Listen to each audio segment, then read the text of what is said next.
ગરુડ પુરાણ 7મો અધ્યાય। ગરુડજીએ ભગવાન નારાયણથી કહ્યું, હે પ્રભુ, હવે તમે મને પ્રેત યોનિમાં રહેવાવાળાઓની મુક્તિનો ઉપાય બતાવો। મને પ્રેતોનું સ્વરૂપ અને એમની ચરિત્રાગત વિશેષતાઓ બતાવવાની કૃપા કરો। આ સાંભળીને શ્રી ભગવાને કહ્યું કે, હે ગરુડા, હું હવે તને પ્રતેના સ્વરૂપ અને એના ચિહ્નોના વિષયમાં બતાવું છું। પ્રેતોની દેહ એક પ્રકારથી વાયુની સમાન હોય છે અને કોઈને દેખાઈ નથી દેતી।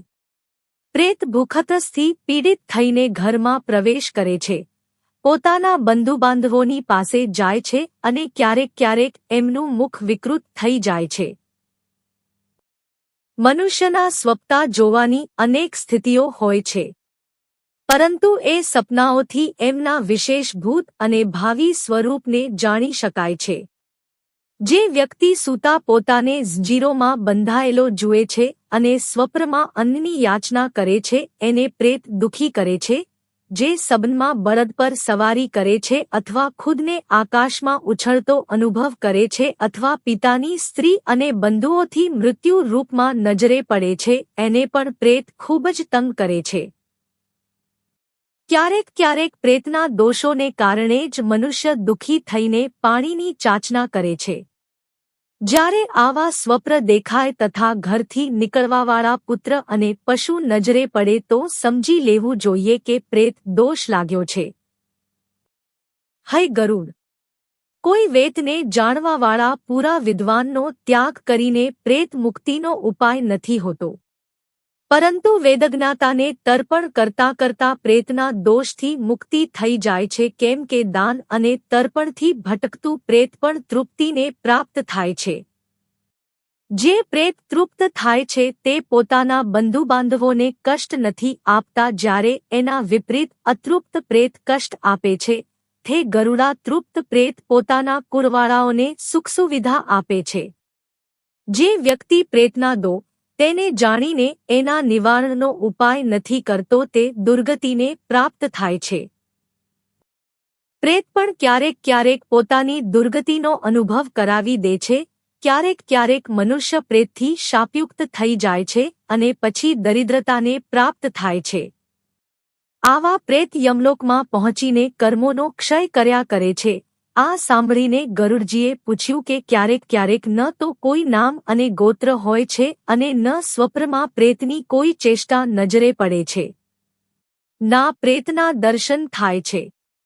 છતાં આવી દશામાં શું કરવું જોઈએ, કેમ કે પ્રેત ન દેખાવા પર પણ જ્યોતિષી એમની સત્તાની વાત કરે છે।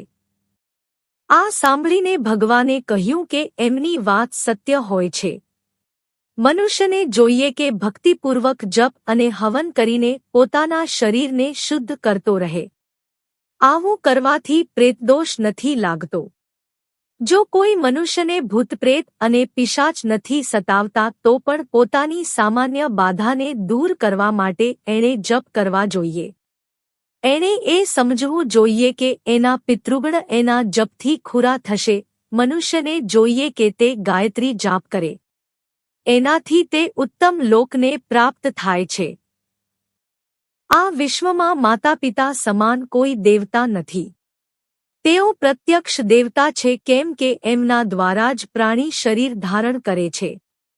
આથી એમના હિતોની રક્ષા અવશ્ય કરવી જોઈએ। ગુરુ પણ પ્રત્યક્ષ દેવતા છે, તેથી ગુરુના માટે પણ જપ કરવા જોઈએ। મનુષ્યનું શરીર જ સ્વર્ગ નરક અથવા મોક્ષ પ્રદાન કરવાવાળું છે। આ શરીર પૂજા પણ કરે છે અને પૂજાના યોગ્ય પણ થાય છે। આ શરીરથી મહાન કર્મ કરતા કરતા મનુષ્ય લોક પૂજા માટે યોગ્ય થાય છે। જે વ્યક્તિ પોતાના પિતૃગણોના લાભ માટે તપ અને દાન કરે છે તે બધા પાપોથી મુક્ત થઈ જાય છે। વિદ્વાન લોકો કહે છે કે પુન્નામવાળા નરકથી પુત્રને જોઈએ કે તે પિતાનું તાણે કરે ત્યારે તે પ્રેત વિદ્વાનોને નથી જોતા। ગરુડજીએ ભગવાન નારાયણથી પૂછ્યું કે પ્રેત અસ્તિત્વમાં કેવી રીતે આવે છે અને એમનું શ ભોજન હોય છે। ભગવાને આનો જવાબ આપતા કહ્યું કે પાપ કરવાવાળા વ્યક્તિ પોતાના પૂર્વ જન્મોને કારણે જ પ્રેત થયા કરે છે. જે લોકો કોઈ બાવડી, કૂવા અથવા તળાવ કે આરામ બગીચો અથવા કોઈ દેવસ્થાનની સાથે લાગેલા સુંદર ફળોથી યુક્ત બગીચાને કે ભોજનશાળાને કે પાણી પીવાવાળા સ્થાનને કે ધર્મના સ્થાનને નષ્ટ ભ્રષ્ટ કરી દે છે, તેઓ મરીને પ્રેત યોનિને પ્રાપ્ત થાય છે. જે લોકો ઘોર જંગલ અને ગૌચરભૂમિને પોતાના લોભથી કાપે છે, તેઓ પણ પ્રેત યોનિને પ્રાપ્ત થાય છે અને મૃત્યુ પછી ચાંડાલ થઈ જાય છે. આવા લોકો ચાલાડથી, સર્પ દર્શનથી અથવા કોઈ ઝડપી દોડવાવાળા પશુના દાંતથી મૃત્યુને પ્રાપ્ત થાય છે. જે લોકો ડાફો, ચોરો દ્વારા મારી નાખવામાં આવે છે, તેઓ પણ ક્યારેક ક્યારેક પ્રેત યોનિમાં આવે છે. પોતાના સંસ્કારોના લોપ થવાથી અને પિંડાના લુપ્ત થઈ જવા પર ભૂખી દશામાં રહેતા પર્વત વગેરે સ્થાનથી પતિત થઈ જાય છે, તેઓ આ ચોનીને પ્રાપ્ત થાય છે. એક ગરુડ. જે લોકો સૂતક વગેરેમાં સંપર્ક કરીને કઠોર શૈત્ય ક્રિયાથી મરે છે, તેઓ પ્રેત યોનિમાં આવી જાય છે. આ વિષયમાં તને એક પ્રાચીન ઇતિહાસ બતાવું છું. ધર્મરાજ યુધિષ્ઠિરે મહારાજા ભીષ્મથી પૂછ્યું હતું કે કયા કરના વિપાકથી પ્રેત યોનિ પ્રાપ્ત થાય છે અને પછી એનાથી છુટકારો કેવી રીતે થાય છે. આનો જવાબ આપતા ભીષ્મજીએ કહ્યું, મનુષ્યને પ્રેતત્વ પ્રાપ્ત થઈ જાય છે અને તે એનાથી મુક્ત પણ થાય છે. હે ધર્મરાજ, પ્રાચીન સમયમાં એક સંતપ્ત નામનો બ્રાહ્મણ હતો. તે તપ કરવા માટે વનમાં નિવાસ કરતો હતો. તે સ્વાધ્યાયમાં લાગેલો રહેતો હતો અને દયાળુ હતો. તે હવન વગેરે કરતો બ્રહ્મચર્યનું પાલન કરતો હતી અને તપ કરીને હંમેશા જ પરલોકોથી ડરતો રહેતો હતો. તે હંમેશા ગુરુના વચનોની માનતો, અતિથિઓની સેવા કરતો, બધા સંઘર્ષોથી રહિત હતો. તે ફક્ત યોગાભ્યાસ કરતો. એને આ રીતથી રહેતા રહેતા અનેક વર્ષ વ્યતીત થઈ ગયા.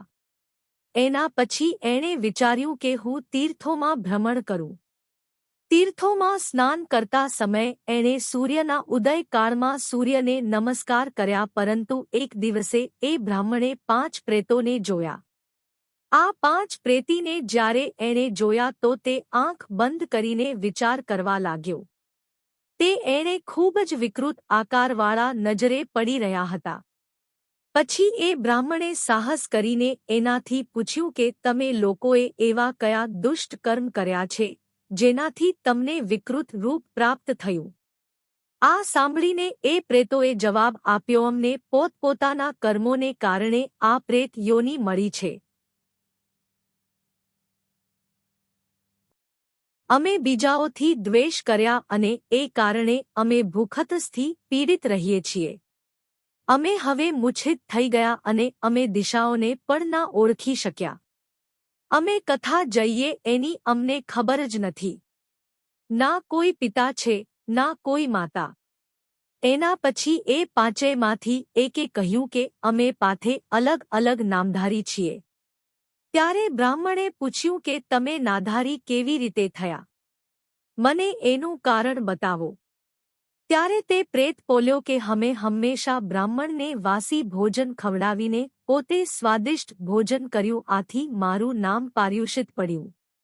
આ બીજા પ્રેતે અન્નની ઈચ્છાથી બીજાઓને દગા ઓપાય આને આનું નામ સૂચિમુખ પડ્યું. આ ત્રીજા પ્રેત જેનું નામ શિગ્રક છે, તે કોઈ પણ યાયક બ્રાહ્મણને જોઈને જલ્દીથી ચાલ્યો જતો હતો અને આ ચોથો રોહક નામનો પ્રેત છે.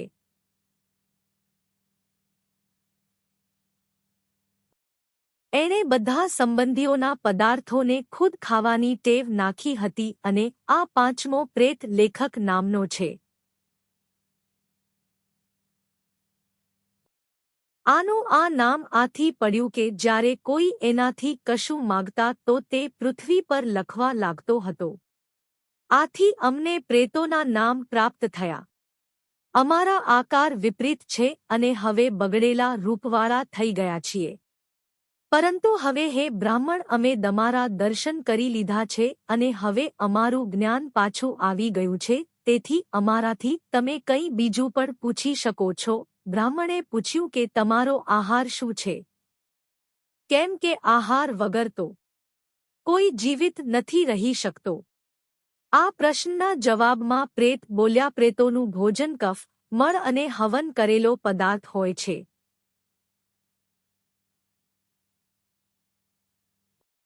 તે પવિત્રતાથી રહિત હોય છે. જ્યાં પર મળમૂત્ર રહે છે ત્યાં જ આ પ્રેત ભોજન કરે છે. જે ઘરમાં પવિત્રતા નથી હોતી, ન સત્ય અને સંયમ હોય છે, જે પતિત હોય છે, એના ઘરમાં પ્રેતોને ભોજન મળે છે. જ્યાં પર લોભ, ક્રોધ, મોહ, શોક, ભય વગેરેની અધિકતા હોય છે ત્યાં પ્રેતોને ભોજન મળે છે. એના પછી બીજા પ્રેતે પોતાના ભોજન વિષયમાં બતાવતા કહ્યું કે ખરાબમાં ખરાબ વસ્તુ અમારો ખાદ્ય પદાર્થ હોય છે.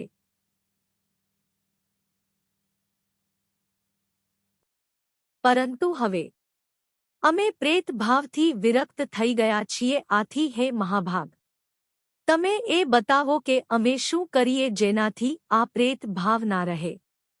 એમની આ વાત સાંભળીને બ્રાહ્મણે કહ્યું કે નિત્ય પ્રતિ ઉપવાસ કરવાવાળા અને મહાવ્રત કરવાવાળા ક્યારેય પ્રેતત્વને પ્રાપ્ત નથી થતા.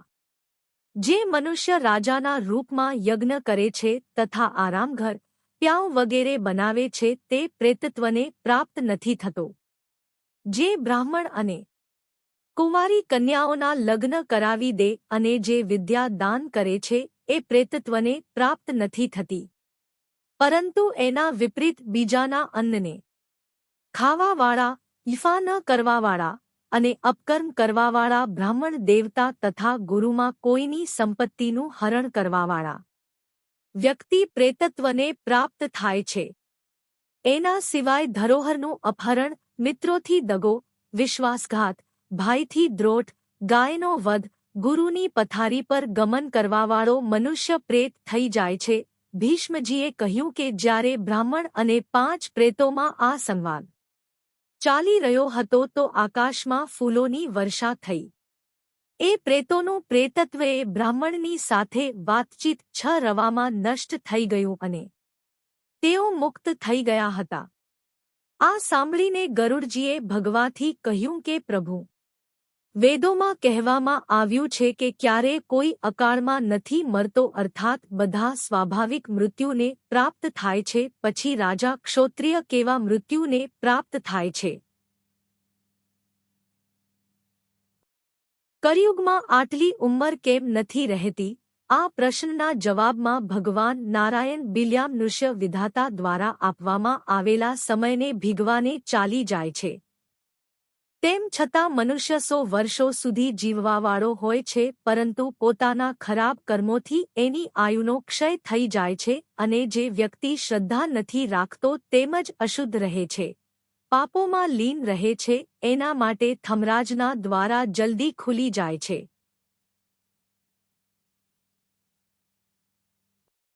જે બ્રાહ્મણ પોતાના કર્મોને નથી કરતા અને જે વૈશ્ય શાસ્ત્રની વિધિથી કર્મ ન કરીને પાપયુક્ત કર્મ કરવા લાગી જાય છે તે પણ જલ્દી જ યમરાજના લોકમાં પહોંચે છે.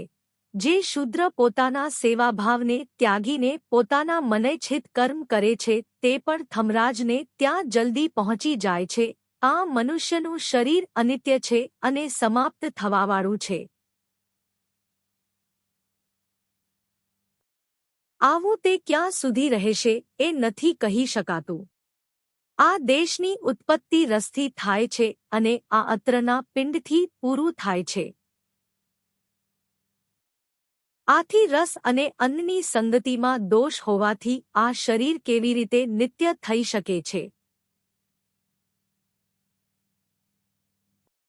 મનુષ્યને જોઈએ કે તે પોતાના શરીરથી અને પાપ ન કરીને જૂના પાપોને જ નષ્ટ કરે, કેમ કે પાછલા જન્મના પાપ જ મનુષ્યના નવા જન્મને પ્રભાવિત કરે છે.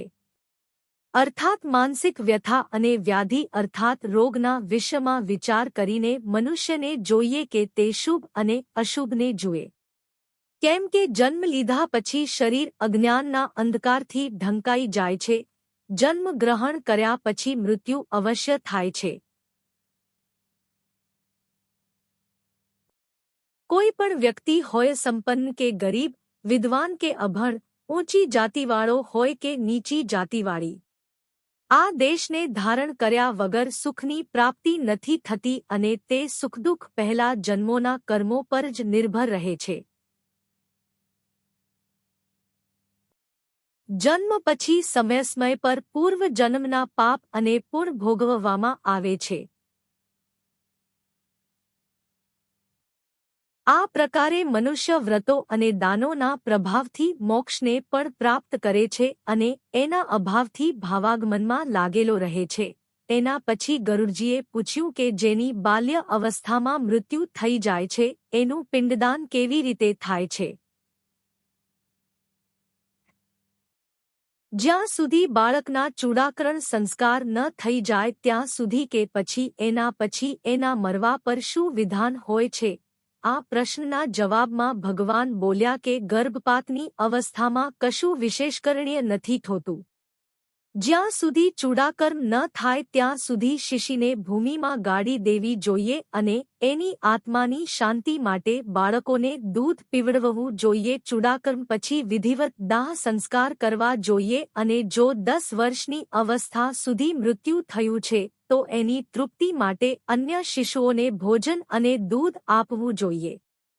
જે જન્મ ગ્રહણ કરે છે એની મૃત્યુ તો થાય જ છે, આથી તે પુનઃ જન્મ ગ્રહણ કરે છે.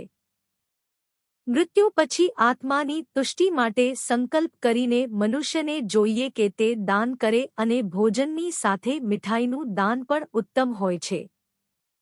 જ્યારે કોઈ વ્યક્તિ 5 વર્ષથી વધારે મોટો થાય છે, જે પોતાની ઇન્દ્રિયોના વિષયમાં પૂરી રીતે જાણી લે છે, એના જ પૂર્વ જન્મોમાં કરેલા કર્મોનું ધ્યાન નથી રહેતું પરંતુ એનો પ્રભાવ થાય છે. આવાના મૃત થઈ જવા પર વિધિવત સંસ્કાર કરવા જોઈએ અને પછી 10 પિંડ દાન કરવા જોઈએ. જે કંઈ એને પોતાના જીવનમાં પ્રિય હોય છે તે જ પછીથી દાન કરવું જોઈએ.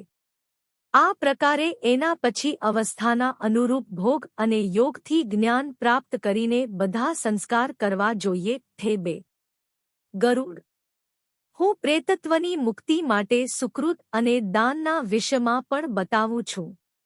મેં આના વિષયમાં પહેલા તમને બહુ વાહન નામના રાજાની કથા સંભળાવી હતી અને તને જાણ થઈ હતી કે કયા પ્રકારે તે પ્રેત યોનિથી મુક્ત થયો હતો. પરંતુ એની વિશેષ મુક્તિ માટે સ્વર્ણ ઘટનું દાન ખૂબ જ આવશ્યક છે. આવું દાન કરીને ફરી કોઈ બીજા દાનની જરૂર નથી રહેતી. પરંતુ આ બંનેમાં જેવું કે મેં પહેલા બતાવ્યું, મનુષ્યને આસક્તિ રહિત થઈને દાન કરવું જોઈએ. એનાથી ચમરાજની તુષ્ટિ થાય છે અને પ્રેતત્વથી મુક્તિ પ્રાપ્ત થાય છે.